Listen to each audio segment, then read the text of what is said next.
If you're looking at bringing a little bit of outdoors into your home, then you have reached the right video. So today's video is about one of the most requested topic on my channel, which is my indoor plants or house plants. So my journey to becoming a plant parent began with me killing 3 plants within 3 months. That was so terrible that I decided to call myself a brown thumb. I thought I had no capability whatsoever to grow plants. But years later, I decided to give my brown thumb another chance at being green. Today, my house is filled with happy looking plants which bring me so much joy and many compliments too. So if I can do it, so can you. So in today's video, we are going to cover 3 hard to kill indoor plants which will help you show off your green thumb, and also 2 exotic plants which will help you up your indoor plant game. And towards the end, we have a bonus tip which is going to help you in understanding or identifying any plant in this world. So please make sure that you watch the video until the very end. So before we begin, if you like what I'm saying, click on that thumb icon because that tells me I should be making more such videos. Let's begin. So some plants require more love and light, while there are others who are more adaptable and can do with minimal care. So if you're a beginner, I would recommend that you go for these 3 hard to kill plants. The first one is the ZZ plant. It scores very high on the looks and has become quite a social media favorite. But did you know that the ZZ plant is super easy to care for? Just water it sparingly, maybe once in a week or 10 days. 3 months back, due to a small accident, one of the stems came off from this plant. And I planted it into a new pot with little hopes of survival. But it survived and became a new plant. So you see, the ZZ plant is simply invincible. And you're wondering why it is called ZZ? It's because frankly, how many of us can pronounce Zamioculicus what? Zamioculicus zamifolia. But really, why do they have such tough to pronounce botanical names? Let me know if you know in the comments below. So the next one I recommend is the snake plant. It's a gorgeous to look at plant and it comes in a variety of sizes and styles. I have 2 of them and I've also seen a dwarf variety which I don't have. And this one here is a 2-year-old plant and had only 3 leaves until recently. 1 month back I moved it into the balcony and look how it's flourishing. So although we call them indoor plants, a little bit of sun does them a whole lot of good. So keep moving your plants into the balcony every now and then if you can. If we talk about its benefits, it works as a great air purifier as well as a decorative for your bedrooms, corners or workstations. And snake plants are also as low maintenance as it can get. I water them only once in 10 days, but they can go much longer without watering. Put them in a dark, dingy corner of the house and they will still live. In fact, the nursery guy had told me, Madam, take this if you're looking for a sturdy plant because it can literally grow on a rock. And true to his words, it has survived the worst light conditions and irregular watering patterns in my home. And I read somewhere that if you place them in a bathroom, they simply absorb the humidity in the air and thrive without being watered for weeks or months together. So if you're looking for a low maintenance plant that doesn't die on you and looks quite chic and stylish, then snake plant is a great option for you.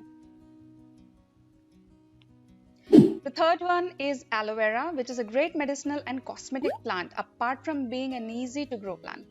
Now aloe gel, as you may know, is a great remedy for treating minor burns and clearing skin. I feel that the spiky leaves, they look quite cool. And when it comes to maintenance, aloe can handle dry spells well, but it prefers to be watered regularly.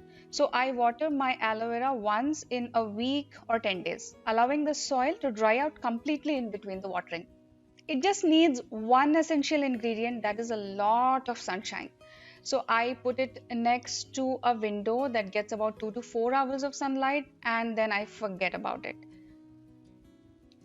I have this one for more than 6 years, and a month ago I repotted it into a bigger planter because it was outgrowing, and now look how it's spreading. I see tiny little baby plants coming from here, so that makes me really happy. So these are the 3 easiest to grow indoor plants that you can keep alive even with the brownest of the thumbs. And maybe the only way you can kill them is through overwatering. But if you want to up your indoor plant game, then get these 2 exotic plants which are also very low on maintenance. The first one is the urn plant, which is also called the silver vase plant. It's probably the most beautiful plant in my collection of houseplants. It's a pretty happy and easy to maintain plant. To water it, you will need to fill up its urn to about 1/4 and then change the water once in 10 days. You need to water the soil only once in a month. But if you are dealing with mosquito issues, then you can keep the urn empty but water the plant once in 10 days. Keep it in a place where it gets a few hours of indirect sunlight. It will do great. Recently, I forgot it under the harsh sun in the balcony and look at the damage. But now it's healing and doing well, hopefully.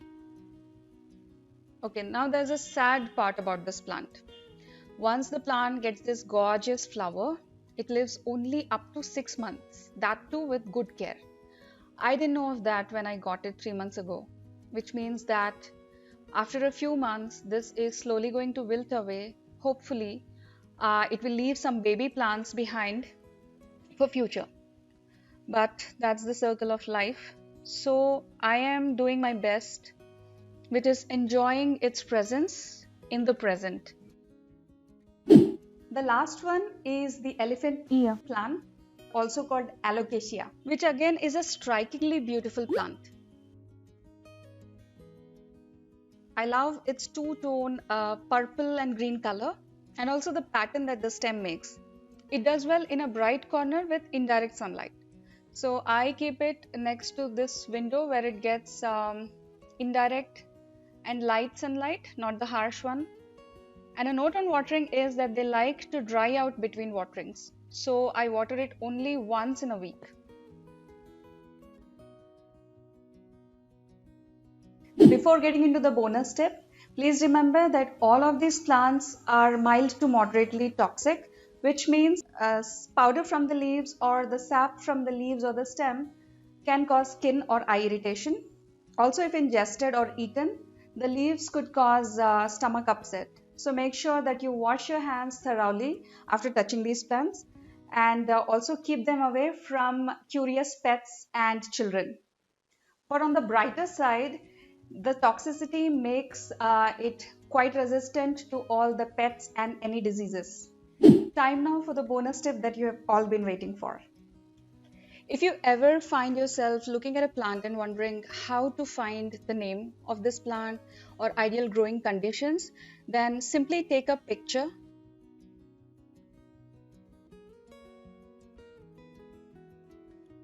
and open it from Google Photos. Then click on this Google Lens icon on the pic. It will instantly give you the plant's name, and then you can read all about it to decide whether it is the right plant for you and for your home.